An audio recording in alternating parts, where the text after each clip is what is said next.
Rieccoci, seconda parte del Sindaco Risponde, ospite nei nostri studi il Sindaco di Padova Sergio Giordani. Nella prima parte di questa trasmissione abbiamo affrontato il tema legato alla nuova questura di Padova che sorgerà in via Anelli.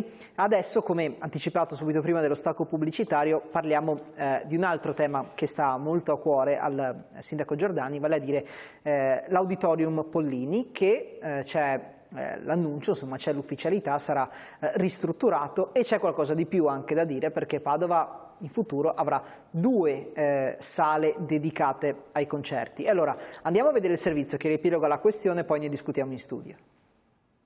Arriva una importante novità per tutte le realtà musicali padovane. Dopo la riqualificazione e l'ampliamento del Conservatorio Pollini, nuova vita ci sarà anche per l'Auditorium, parte integrante dello stesso conservatorio, che dopo più di 40 anni di attività necessita di importanti interventi di adeguamento.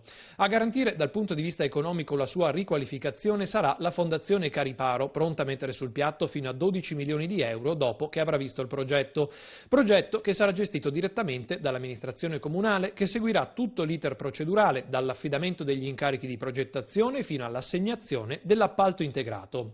Gli interventi permetteranno all'Auditorium di cambiare quasi radicalmente volto. I posti a sedere saranno aumentati fino a 700, il palco sarà ingrandito, la platea riqualificata e verrà costruita una nuova galleria. C'è di più però, perché anche durante i lavori all'Auditorium Pollini i concerti potranno proseguire. E questo perché la Diocesi di Padova ha messo a disposizione il Cinema Teatro MPX di via Bonporti. Saranno necessari anche in questo caso alcuni interventi di adeguamento, il cui costo di circa 500.000 euro sarà sostenuto dalla stessa fondazione.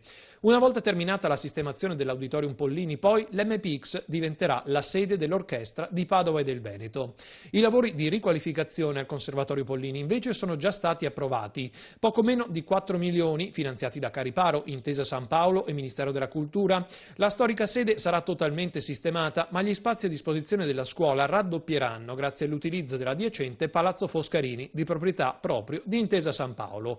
Nel frattempo le lezioni del conservatorio si svolgeranno all'Istituto Clare di Tencarola. Negli anni a venire la città di Padova sarà dotata di due qualificate e belle sale di 750 posti. Chi si occupa di musica sa che sono numeri ottimali per evitare sovradimensionamenti che sono anche molto critici per le stesse istituzioni musicali. Sindaco, siete riusciti a trovare la quadra su un tema che cominciava a creare un po' di problemi, perché le problematiche del Pollini, non solo del conservatorio, ma anche dell'auditorium, insomma, cominciavano ad essere importanti. Diciamo che è stato fatto un lavoro decisamente importante, che è costato molto tempo, e devo ringraziare la Fondazione, il Presidente Muraro, anche i predecessori, perché hanno aiutato molto in questo contesto. La prima operazione è stata mettere a posto il conservatorio, che veramente è ignobile, come veramente ospitiamo 900 ragazzi, studenti e 100 professori. Sono andato 2 o 3 volte, è roba da vergognarsi, Paolo non può avere una cosa del genere. C'è stata della diatriba in continuazione tra provincia e comune, chi è suo, chi è mio, chi tocca. Alla fine abbiamo risolto il problema grazie al professor Muraro, grazie all'amministratore delegato Messina, Intesa San Paolo, che ha finanziato i lavori, anche grazie al Ministero che ha messo 900.000 euro e la Fondazione che ha messo 1 milione di euro, perché nel frattempo i costi erano saliti. Ovviamente il conservatorio adesso cominciano i lavori, proprio tra pochissimo, i ragazzi si sposteranno a Tencarola, dietro alla chiesa.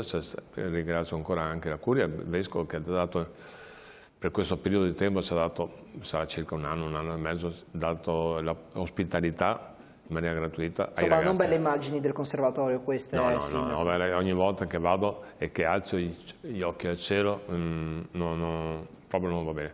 Questo però è l'auditorium. Sì, però anche il conservatorio, certo. Auditorium e conservatorio insieme hanno... messo molto peggio, anche sotto rischio, sotto certi aspetti. Per cui questo sarà sistemato, sarà raddoppiato, ne esce una scuola veramente... potenzialmente è già una scuola eccezionale, per cui esce una scuola conservatorio degna di Padova. La seconda operazione è stata con l'auditorium. L'auditorium sono state 1000 ipotesi, anch'io ci ho messo a fare un po' di confusione su questo. Una volta l'ho anche proposto, Natale scorso sono in ballo di metterlo alla Plandina, per cui c'erano tante di quelle ipotesi, era come lo sperare, girava tutta la palla. Finalmente abbiamo su un punto fermo. Ringrazio ancora la Fondazione perché ha finanziato, questo è il nostro direttore del conservatorio, Eliorio. Abbiamo messo un punto fermo, per cui resta dov'è, però viene riqualificato totalmente dagli impianti, al tetto che piove dentro, la capacità, messo a posto le pontoncine, messo a posto il foyer, l'ingresso, viene rifatto completamente tutto. Per rimetterlo a posto saranno 3 anni, 2 anni e mezzo, 3 anni.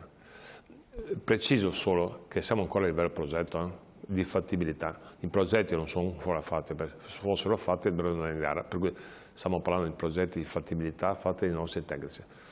Quando sarà fatto il progetto definitivo, sarà fatto un progetto integrato, vuol dire che chi fa il progetto, chi vince, fa anche i lavori. Però dobbiamo trovare una soluzione per questi 3 anni. La soluzione è stata MPX, e per cui noi a questo agosto abbiamo fatto un atto ricognitivo tramite Padova.net, abbiamo messo, e l'unica che si è presentata è stata la Curia con il cinema MPX, che è chiuso tra parentesi come cinema, per cui c'è stata una sinergia. Anche qua va fatta una perizia sia tecnica che economica, siamo solo d'accordo sul tappeto verbale, non è stato definito ancora niente. Qui ci sono gli studenti adesso, giusto, che ci fanno anche le lezioni dell'università. Esatto. E per cui rimarranno ancora un anno, perché ci vuole un po' di tempo per mettere a posto, e anche qui grazie alla Fondazione ci dà una mano sotto l'aspetto economico. Veramente la Fondazione, io sono stato un po' testardo, nel senso che non l'ho mollato mai, però devo dire che il professor Muraro e Fondazione non mi hanno mai lasciato solo, per cui sono veramente molto grato. E anche mi è stato legato di Intesa San Paolo Messina. Non sarà il massimo, perché è una zona delicata anche questo in pieno centro, ma non c'era nessuna soluzione all'interno di Padova. Per cui sarà sistemata questa, nel frattempo metteremo a posto l'auditorio, quando a posto l'auditorio tornerà ovviamente la scuola, torneranno le orchestre, ma il nuovo MPX sarà la sede dell'OPV che non c'era. Per cui abbiamo risolto veramente tante cose. Quanto tempo ci vuole? 4 anni e mezzo? 4 anni e mezzo, in 5, non il bilancio più che i tempi. Io mi sono stato dai tecnici nostri, mi sono fatto ai tempi, anche mi ho fatto siglare. Mi ho detto, giura che sono questi tempi, no, però ogni volta succede qualcosa. Però, insomma, è importante, fare i progetti, sono finanziati. Non sarà inaugurato da me, sarà inaugurato da qualche altro. Non mi interessa, non mi interessa. Tutti mi dicono, ma fare la musica tanto non paga, non paga. Sotto l'aspetto elettorale mi interessa fare cose per Padova. Però Sindaco, era anche fondamentale perché, allora, dal punto di vista musicale Padova è una città in grande fermento. L'OPV che ha citato lei, però lo aggiungo anche gli amici della musica, i solisti veneti. Adesso c'è il Festival Bartolomeo Cristofori che sta crescendo di anno in anno. Insomma, dare spazi adeguati a queste realtà era fondamentale per la città di Padova. Vuol dire cultura, vuol dire immagini diverse a Padova, portare artisti a Padova, è una cosa fondamentale. Certo, c'è chi piace un certo tipo di musica, chi non piace agli altri, per carità, però è un mondo che fa cultura, poi la scuola, 900 ragazzi e 100 professori, in cui meritano dignità. Tra parentesi, è stato eletto presidente Flavio Zanonato, nuovo presidente del Conservatorio. Devo ringraziare, ieri ho chiamato anche il presidente Casellati, ho ringraziato per quello che ha fatto, l'apporto che ha dato. È stato un momento difficile nel senso della responsabilità. Il Conservatorio veramente è al limite del degrado, è veramente imbarazzante. Per cui è stato bravo, tenere duro, tenere fermo, poteva mollare tutto, non mi interessa, invece è stato molto bravo. Flavio Zanonato come l'ha sentito? Comunque, insomma, desideroso di partire? Domenica sera l'ho visto e ero contento, perché io sono contento anch'io, perché lui è pragmatico, somiglia un po' a me, nel senso facciamo le cose, ha esperienza, molto più di me, per cui sarà sicuramente un punto importante per quanto riguarda l'amministrazione comunale. Nel corso della conferenza stampa dello scorso venerdì, Sindaco, il giorno in cui avete annunciato tutte queste novità, qualcuno, facendo anche qualche battuta un po' piccante, ha detto però in realtà la musica a Padova raduna più persone rispetto al calcio Padova. È così, numeri alla mano, Sindaco, è così. Sono due cose diverse. Il mio cuore è sul calcio, ovviamente. A me piace anche la musica, per carità, ma non sono certamente, io abito molto vicino, per cui ogni tanto ho piacere di andare. E devo dire che l'auditorio meritava di essere messo a posto, per cui rimane dov'è, viene rifatto completamente tutto quanto. esterno compreso, perché la pietra è molto ammalolata, sono pietre che sono molto friabili. Però devo dire che ci sono altre cose in piedi, c'è la famosa Arena Musica, sono tante cose da adesso fare. infatti ne parliamo. Quello non è ancora chiarissima la faccenda, dobbiamo Nell'area della fiera, giusto? Era previsto, prima era previsto vicino al stadio del calcio Padova, dopo abbiamo cercato, facendo il PINQ, cercando di essere finanziati dallo Stato, non siamo riusciti per poco. Quindi adesso stiamo ragionando, perché è una cosa importante, perché anche questo la musica porta certamente certi oggetti importanti, porta gente dall'Europa. Indotto per la città. Un indotto commerciale incredibile sotto l'aspetto alberghi, ristoranti, notorietà. C'è stato compresso, come si chiama? Amstein? Ramstein. Non lo conoscevo prima. Ha invaso Vicenza, non c'era un posto libero. E mi sa che li ha sentiti un po' tutta la città quella sera, perché il livello di decibel era abbastanza alto. Anche i vigili del fuoco erano molto preoccupati delle fiamme. Anche perché loro fanno tutti i giochi con le fiamme, con il fuoco. Non sono andato, per cui non è il mio genere. Però veramente è stato un successo clamoroso sotto l'aspetto.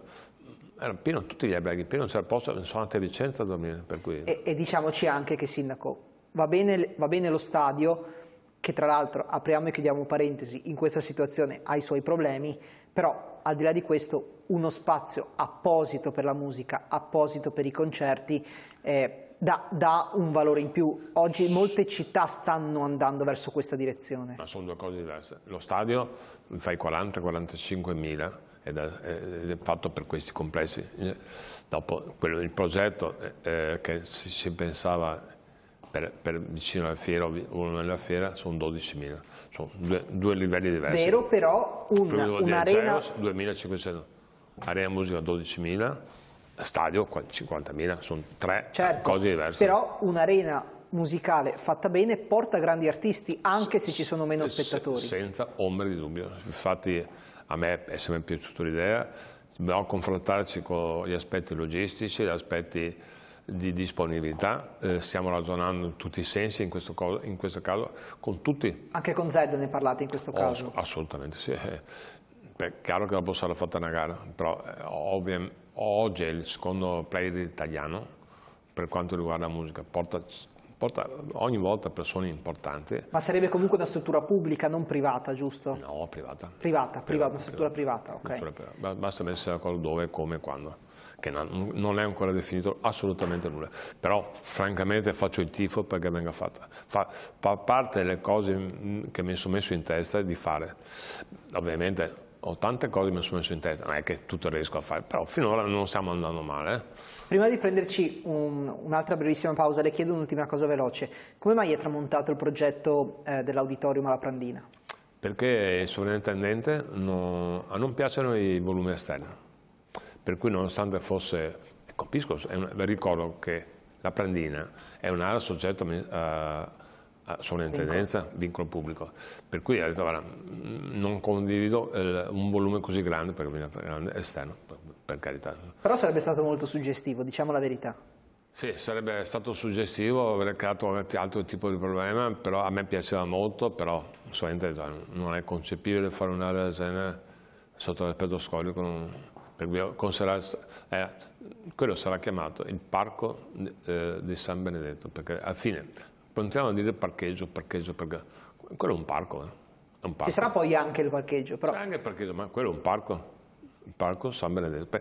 Sarà chiusa, questo posso dire, sarà chiusa la strada, come si chiama, Via Orsini. Sarà chiusa, viene fuori il parco. No, domani, tra un mese, tra 2 mesi, non so. Adesso dobbiamo definire con il sovrintendente, ma a brevissimo, un master plan, dopodiché partiamo con i lavori. Abbiamo già un finanziamento dedicato, per cui non sarà cosa facile. Ricordo che sono 3 edifici, di cui 2 di proprietà e uno che è di proprietà della sovrintendenza, che darà il demanio, che il demanio darà a noi, per cui con un po' di tempo sono 3 edifici protetti per dargli i contenuti giusti, insomma. Ci prendiamo un'altra brevissima pausa. Al rientro, nell'ultima parte del Sindaco Risponde, parleremo di una serie di eventi che in questi giorni stanno riqualificando diverse zone della città, non solo il centro, ma anche per esempio l'Arcella. Allora rimanete con noi, torniamo subito dopo un piccolo break pubblicitario.